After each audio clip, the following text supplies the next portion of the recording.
గుడ్లూరు మండలం దారకానిపాడు గ్రామానికి చెందిన తిరుమలశెట్టి లక్ష్మీనాయుడు హత్యుదంతంపై సమగ్ర విచారణ జరిపి దోషులను కఠినంగా శిక్షిస్తామని రాష్ట్ర హోంశాఖ మాత్యులు వంగలపూడి అనిత తెలిపారు. అక్టోబర్ 2న హత్య జరిగిన జిల్లాలోని గుడ్లూరు మండలం దారకానిపాడు గ్రామంలో బాధిత కుటుంబాన్ని ఆదివారం మంత్రులు అనిత, నారాయణ పరామర్శించారు. లక్ష్మీనాయుడు భార్య సుజాతను అతని తల్లిదండ్రులకు ధైర్యం చెప్పి అన్ని విధాలా ఆదుకుంటామని ప్రకటించడమే కాకుండా నేరుగా అక్కడి నుండే బాధితురాలితో ముఖ్యమంత్రి చంద్రబాబు నాయుడు, డిప్యూటీ సీఎంలతో ఫోన్లో మాట్లాడించారు.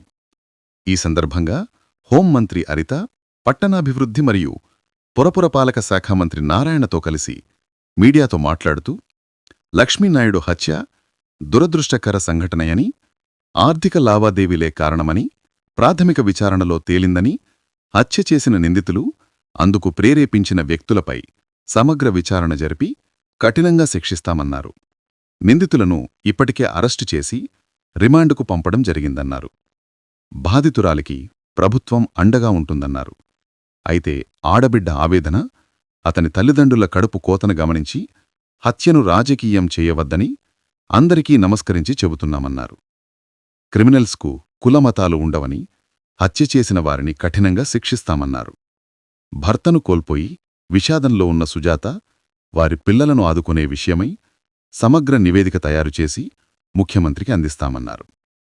ఈ కార్యక్రమంలో కందుకూరు శాసనసభ్యులు ఇంటూరి నాగేశ్వరరావు, తాడేపల్లిగూడెం శాసనసభ్యులు బొలిశెట్టి శ్రీనివాస్, జిల్లా SP Ajitha Vejendla, Kandukur sub collector Himavamshi తదితరులు పాల్గొన్నారు.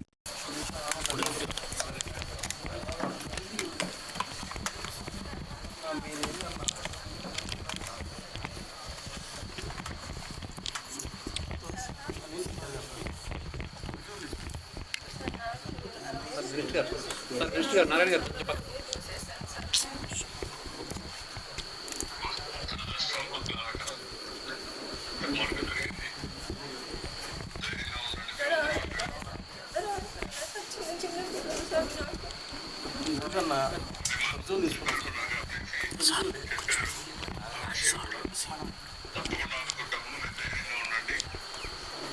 ఎవరైతే జరిగిందో వాళ్ళని వదిలిపెట్టే సమస్య లేదు. మీకు కూడా కుటుంబాన్ని ఆదుకుంటాం. నేను ఏం చేయాలో చెప్తారో చేస్తాం.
బయట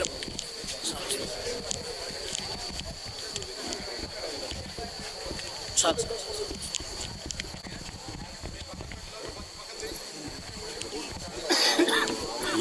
అన్నగారు కొంచెం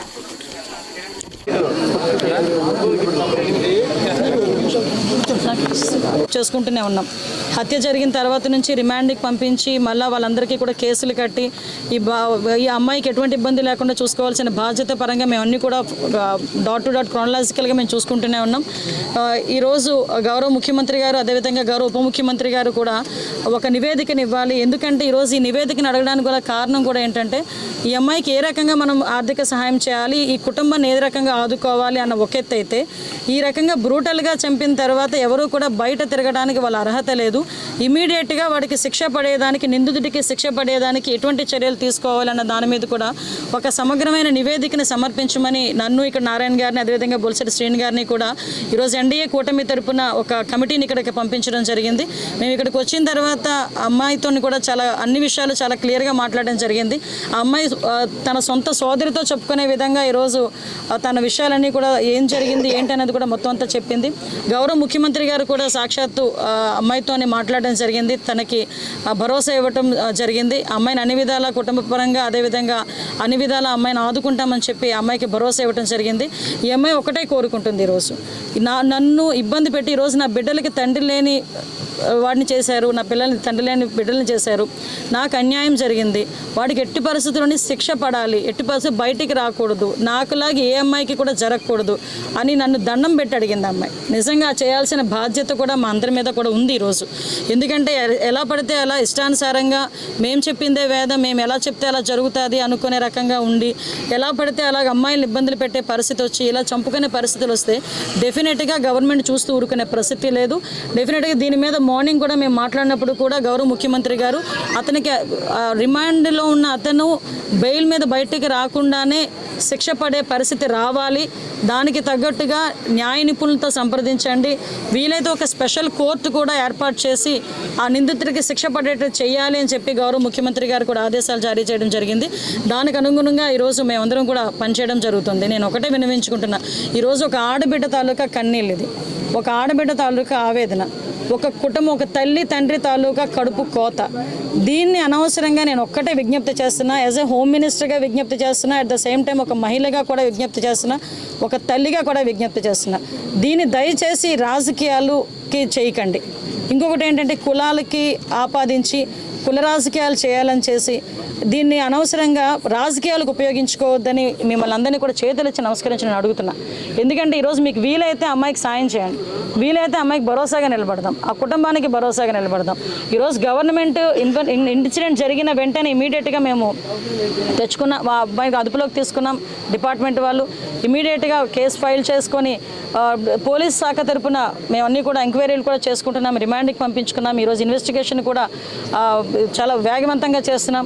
ఈ అబ్బాయికి ఎవరైతే సహకరించారో, ఎందుకంటే అబ్బాయి ప్రీ ప్లాన్డ్గా చేశాడా, యాక్సిడెంట్లుగా చేయడం అంటే యాక్సిడెంట్ కాదండి, కనిపిస్తే గుద్దాడా, లేకపోతే ముందుగానే ఊహించుకొని ఆ అబ్బాయి పలానా దగ్గరికి వస్తాడన్న సంగతి తెలుసుకొని ఆ అబ్బాయి హత్య చేశాడా, ఇలాంటి విషయాలన్నీ కూడా ఎంక్వైరీ చేసి సమగ్రమైన నివేదికను కూడా తొందరలోనే సమర్పించి ఇమీడియట్గా అబ్బాయికి శిక్ష పడే ఏర్పాటు కూడా మేము చేసుకుంటామని మీ అందరికీ కూడా తెలియజేసుకుంటూ మరొకసారి దీన్ని కులాలకి మతాలకి ఆపాదించకుండా, ఈ అమ్మాయి భవిష్యత్తుని రాజకీయం చేయకుండా, ఆ అమ్మాయికి జరిగిన అన్యాయాన్ని రాజకీయం చేయకుండా, వీలైతే అందరూ కూడా మానవతా దృక్పథం